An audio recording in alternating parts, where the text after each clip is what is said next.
Habiba Aïdara.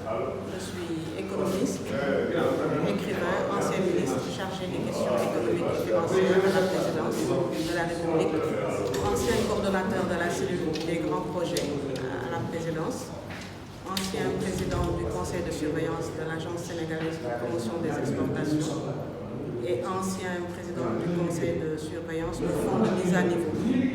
Actuellement, je suis consultante en économie et finance et membre du GSPD, secteur privé et développement.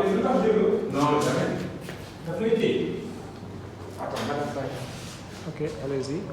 Un peu sur la mise en place donc, de cette structure. Vous, en tant que spécialiste, comment appréciez-vous cela?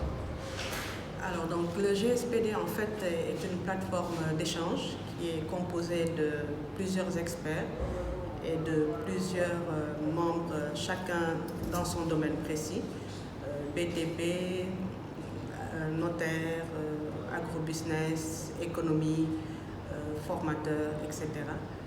Et donc, le GSPD se positionne comme en fait un groupement, disons même un syndicat, qui vise donc un partenariat gagnant-gagnant avec les pouvoirs publics. Nous voulons aussi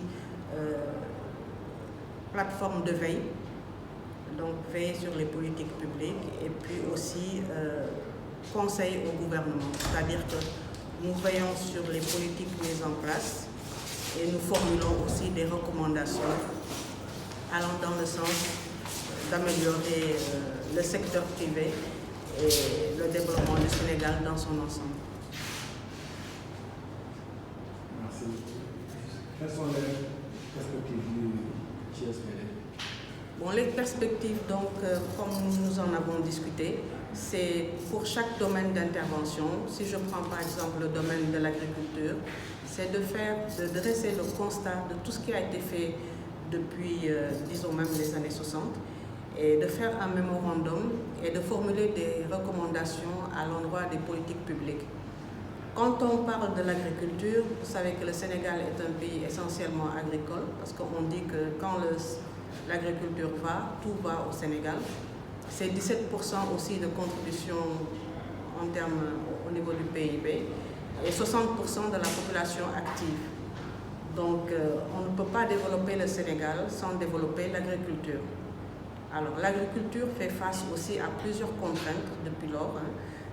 Il y a d'abord la maîtrise de l'eau, il faut maîtriser l'eau, et il faut aussi régler la question foncière, qui est une question très délicate et qui est même une bombe sociale.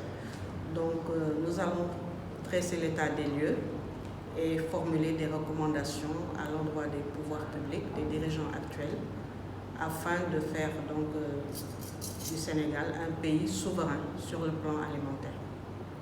Quels sont aussi les attendus porteurs sur le nouveau gouvernement? Alors nous avons beaucoup d'espoir par rapport au nouveau gouvernement. Je pense que le président de la République, son Excellence Bassirou Diomaye Diakhar Faye, a donné le ton en disant Djoub, Djoubel, Djoubanti. Donc les maîtres mots sont l'éthique, l'intégrité et lutter contre la corruption et faire en sorte que ce pays aille de l'avant et que plus jamais tous les scandales qui ont eu lieu par le passé ne se reproduisent. Pour cela, il faut cultiver le travail, l'éthique, la solidarité et la transparence. Donc nous allons donc faire des mémorandums dans chaque domaine, agriculture, environnement, finance, pêche, etc. Et donc les soumettre à la très haute attention du président de la République et de Monsieur le Premier ministre Ousmane Sonko, et donc de voir dans quelle mesure nous pourrons donc apporter notre contribution, parce qu'ils ont dit qu'ils voulaient des gens donc propres, aux mains propres, intègres et compétents, et je pense que le GSPD regorge de gens compétents, intègres et aux mains propres.